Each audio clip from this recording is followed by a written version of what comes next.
¿Estamos contentos esta mañana, hermanos? ¿Cómo nos hemos gozado escuchando los cantos de los niños, alabando a Dios, glorificando su nombre? Y qué bueno, hermanos, que estamos aquí para bendecir el nombre de Dios. Hermano Víctor, si me le baja un poquito, por favor, al 16. 1, 2, 3. Muy bien. En el libro de los Hechos encontramos la vida de la iglesia. Encontramos el nacimiento de la iglesia. El libro de los Hechos fue escrito por un médico llamado Lucas, que es el mismo que escribió el Evangelio de San Lucas.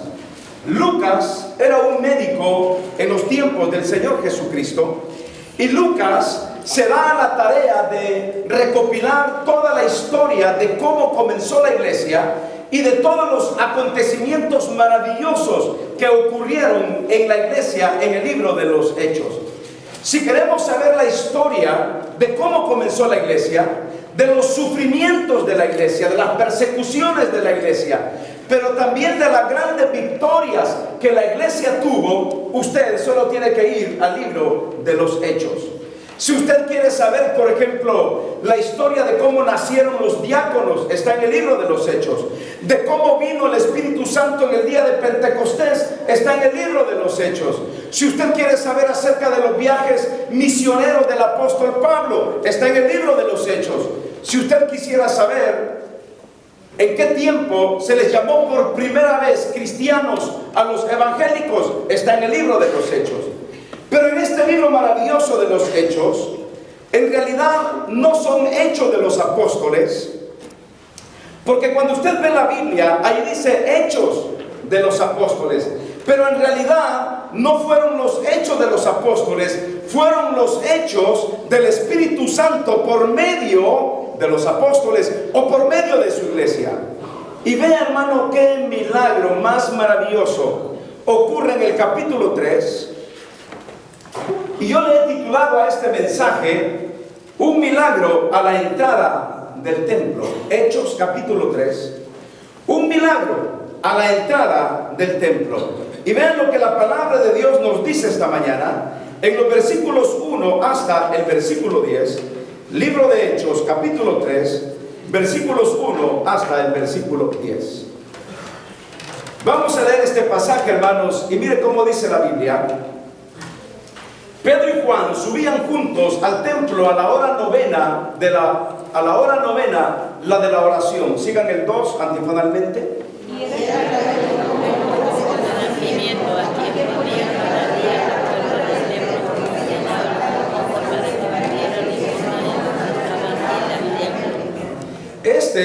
Cuando había a Pedro y a Juan que iban a orar en el templo, les rogaba que les diesen limosna.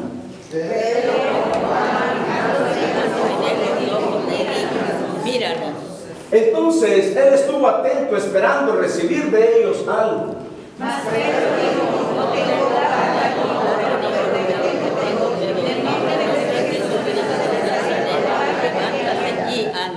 Y tomándole por la mano derecha le levantó, y al momento se le afirmaron los pies y tobillos. Y saltando se puso en pie y andando y alabando a Dios. Y todo el pueblo le vio andar y alabar a Dios. Y le reconocían que era el que se sentaba a pedir limosna a la puerta del templo, la limosna, y se llenaron de asombro y espanto por lo que había sucedido. ¿Qué milagro más maravilloso sucedió a la entrada del templo, la hermosa? Cuando hablamos del templo, muchos tienen la idea de que el templo se asocia con la religión, pero muchos ignoran que junto con esto debemos de ir acompañándolo, no tanto con la religión, sino también con nuestra relación personal con Dios. Muchas personas dicen, yo no voy al templo, no voy a la iglesia, porque ¿para qué voy a ir a la iglesia? Yo puedo orar en mi casa, yo puedo vivir la vida cristiana en mi casa. Pero nos damos cuenta esta mañana, en el versículo 1, que la Biblia nos está diciendo que Pedro y Juan, dice que subían juntos a la hora de la oración. Dice que subían juntos al templo a la hora novena, la de la oración. Significa que desde la iglesia primitiva, los hijos de Dios se congregaban y se reunían en el templo y tenían ciertas horas específicas para la oración. Hermanos, ¿por qué Pedro y Juan dice que subían juntos al templo? Porque eran dos hombres que no solamente eran grandes compañeros de ministerio, sino que también eran compañeros de oración. ¿Sabe qué nos falta como iglesia? Tener compañeros de oración, juntarnos con alguien para orar, venir al templo y decir: hey hermano, vamos a orar a la casa de Dios. Mire, yo me imagino que Pedro y Juan estaban ansiosos esperando el momento de esa hora novena, la de la oración. Yo me imagino que quizás llegaba Pedro y tiraba unas piedras ahí en la puerta para que Juan saliera. ¡Hey, es hora de irnos para orar! Hermano, hemos tenido una semana de oración maravillosa esta semana. Todos los que venimos a orar hemos sido bendecidos por la mano de Dios. Yo creo que la oración es importante para todo hijo de Dios. Y Pedro y Juan dice que subían al templo La Hermosa a la hora de la oración. Hermanos, ¿cómo necesitamos ser como Pedro y Juan? Pero ¿qué fue lo que sucedió? Mira el versículo 2. Dice la Biblia: y era traído un hombre cojo de nacimiento, a quien ponían cada día a la puerta del templo, que se llamaba La Hermosa. ¿Para qué lo ponían? Para que pidiese limosna de los que entraban en el templo. Fíjese bien usted, este hombre era cojo de nacimiento. Por más de 40 años, este hombre había sufrido de esta terrible enfermedad en su cuerpo. Y yo no sé, pero que nos quiten el caminar sería horrible. Que nos quiten una mano, que nos quiten un dedo, que nos quiten una oreja, que nos quiten una uña, que nos quiten parte del cuerpo, sería horrible. Pero imagínese ahora a un hombre cojo de nacimiento, y dice la Biblia que todos los días, no es que él llegaba, es que a él lo llevaban y lo ponían en el templo, a la entrada del templo La Hermosa. Y dice la Biblia que lo ponían ahí para pedir limosna de todos los que entraban en el templo. Sin duda, para mí, este hombre sabía los chismes de todo. Los chismes de todo. Los chismes de lo que sucedía dentro del templo y de lo que sucedía afuera del templo. Porque si era un hombre que estaba ahí todos los días, yo creo que este hombre conocía al más rico, al más pobre, conocía al más bonito, al más feíto, conocía al que tenía mal carácter o buen carácter, conocía a los tacaños y a los no tacaños. Él lo sabía distinguir. ¿Sabe por qué? Porque él estaba todos los días y lo llevaban ahí. Tenía un problema muy serio. Y dice la Biblia en el versículo 3, que me impacta mucho, dice que cuando vio a Pedro y a Juan que iban a la entrada del templo, ¿qué hacía este hombre? Mire, les rogó para que les diese dinero. Era su vida, estaba acostumbrado a depender de los demás. ¿Sabe de dónde nos sacó el Señor a cada uno de nosotros?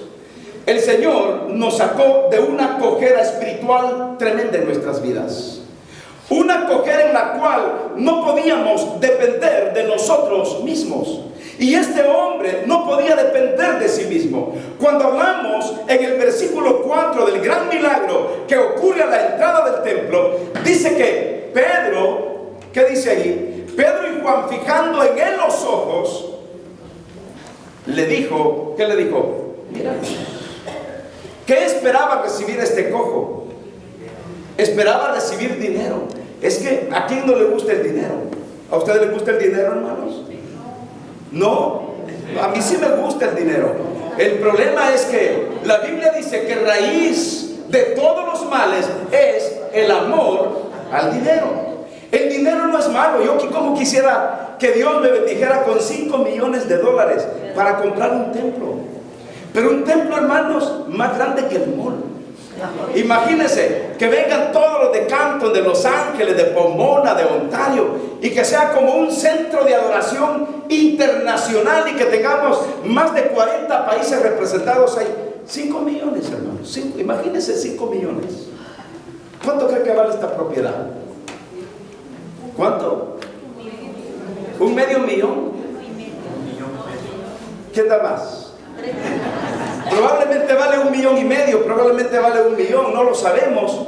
Pero ¿cómo quisiera tener yo ese dinero para comprar un templo? Pero el dinero en sí no es malo. Este hombre estaba esperando recibir dinero. Nunca se imaginó lo que iba a ocurrir ese día. Imagínese usted que usted está esperando por un milagro y ha estado orando por 5 años, por 10 años. Dios, hace milagro en mi vida, hace milagro, hace ese milagro en mi vida. Muchas personas son escépticas y no creen en los milagros. Yo creo en el Dios de los milagros que se llama Jesús. En ese Dios maravilloso. No estamos hablando de un santo que hace milagros, no hablamos de una virgen que hace milagros, no hablamos de un papa que está beatificado y que hace milagros. Estamos hablando del Rey de Reyes y Señor de Señores. Él es el Dios de los milagros. Él es nuestro Señor. Él es milagroso. Él no ha cambiado. Su naturaleza sigue siendo la misma. Su naturaleza es hacer milagros día con día.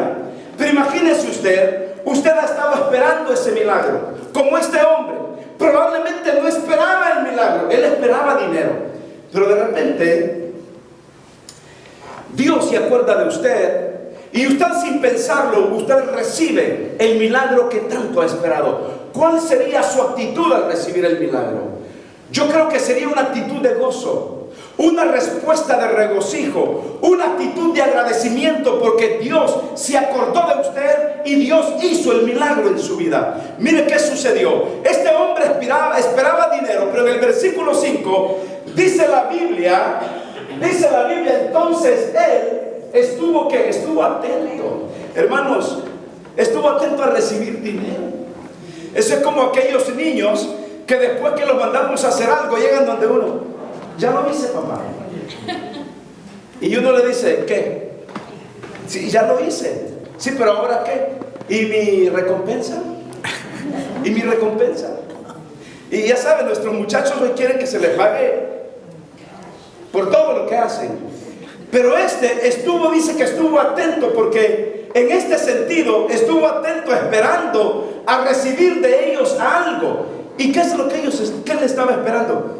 Estaba esperando los dólares, hermanos. Estaba esperando dinero.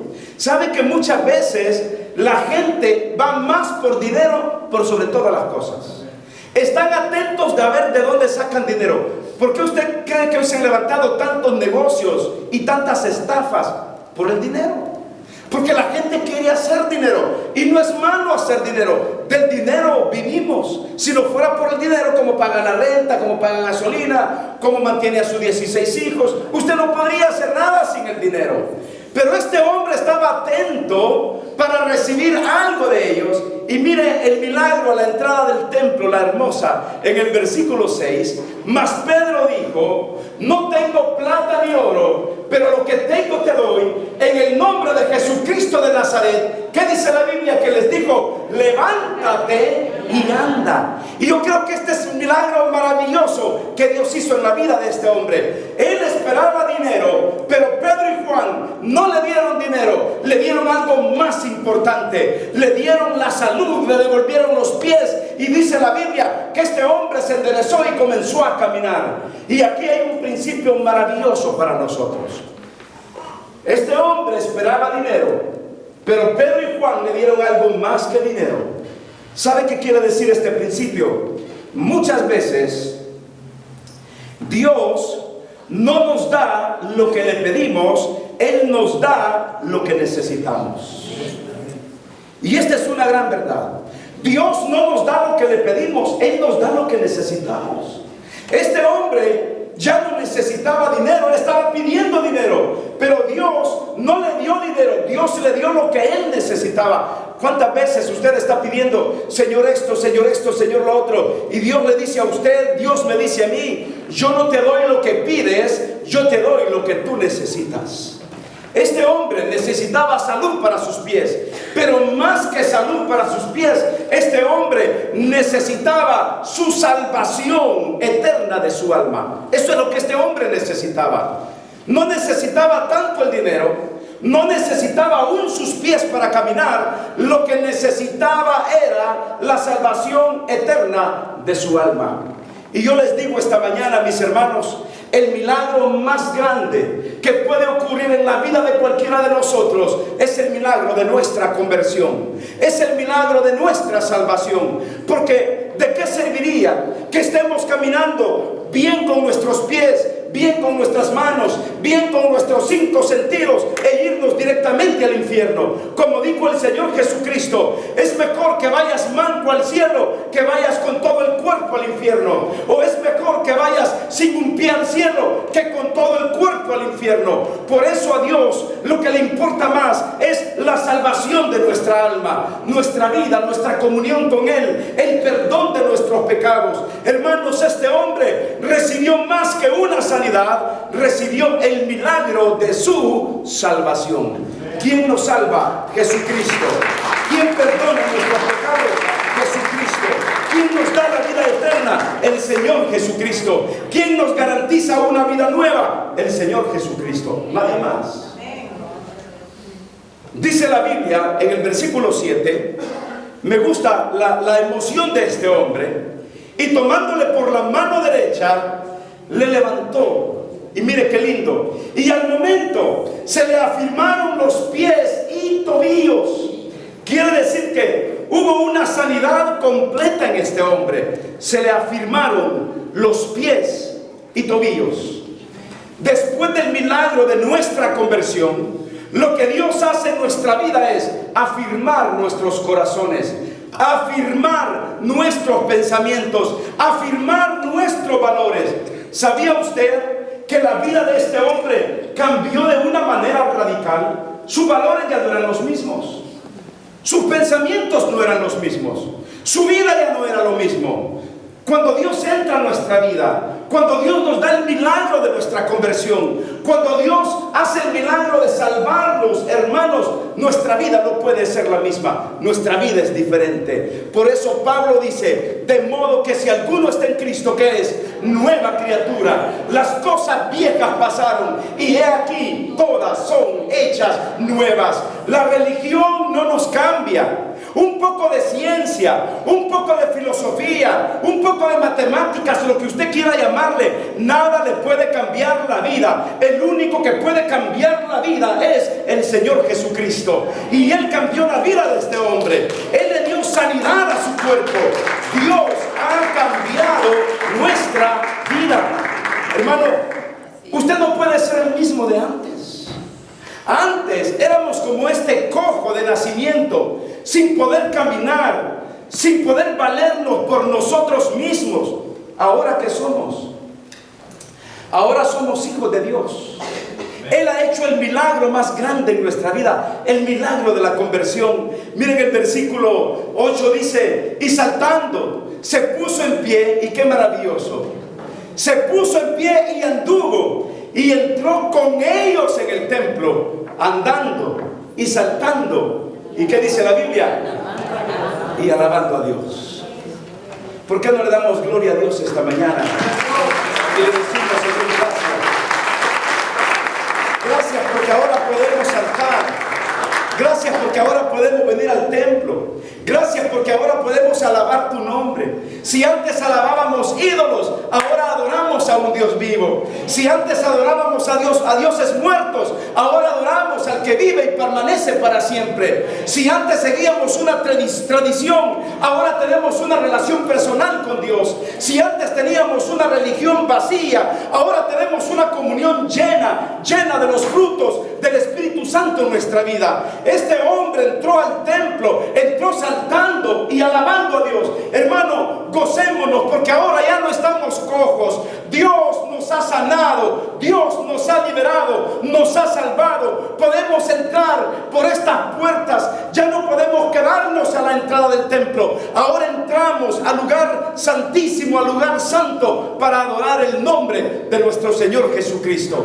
Alabado sea el nombre de Dios, porque Él nos ha redimido, nos ha perdonado, nos ha devuelto los pies, ha afirmado nuestras rodillas, ha afirmado nuestros tobillos, y ahora podemos glorificar y exaltar su nombre. Éramos como aquel hombre que era cojo, y ahora venimos saltando, alabando y glorificando a Dios.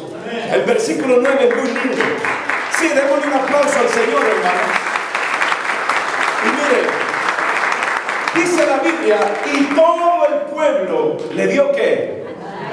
Le dio andar y alabar a Dios. Si hay algo que el mundo no podrá negar, es lo que Dios ha hecho en nuestras vidas. Podrán decir que Dios no existe. Podrán decir que Jesús solamente fue un gran maestro. Podrán incluso burlarse de usted. Pero lo que jamás podrán negar es lo que Cristo ha hecho en nuestras vidas. Nadie podía negar lo que dice el capítulo 4 de Hechos. No vamos a leerlo, pero en el versículo 22 la Biblia dice que este hombre tenía 40 años de ser un inválido, un lisiado sin poder caminar, y ahora todo el mundo lo ve en el templo adorando y alabando al Señor.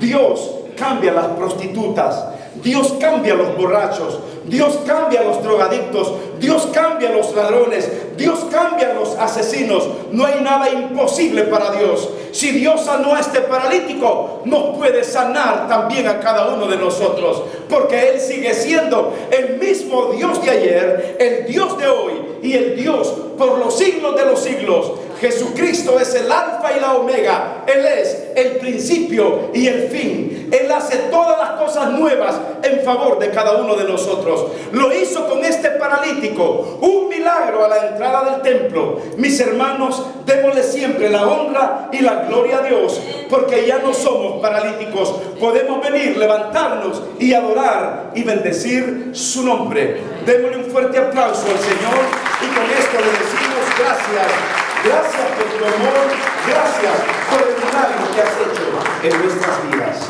Cierre sus ojos y oremos al Señor. Padre, te honramos. Padre, te bendecimos. Gracias porque el milagro de este hombre nos hace ver el carácter, tu naturaleza. Nos recuerda una vez más que tú eres el mismo de ayer, de hoy y por todos los siglos. Nos recuerdas que si sanaste a este hombre a la entrada del templo, que si ocurrió un milagro a la entrada del templo, los milagros todavía no han terminado, porque tú eres el mismo de ayer, de hoy y por todos los siglos. Te pido sanidad para mis hermanos, que tú los bendigas, que tú les sanes, que tú toques su cuerpo, así como tocaste el cuerpo de este hombre, Señor, que estaba paralítico, que estaba inválido. Yo te suplico que tú nos levantes a cada uno. Quizá hay mucha gente que padece de otros problemas, y te pido que tu mano de sanidad sea extendida sobre sus vidas. Dios, glorifícate en cada uno de nosotros. A ti te damos la honra y la gloria. Bendice nuestros diezmos y ofrendas que trae tu pueblo, porque todo te lo pedimos en el nombre de Jesucristo tu Hijo. Amén.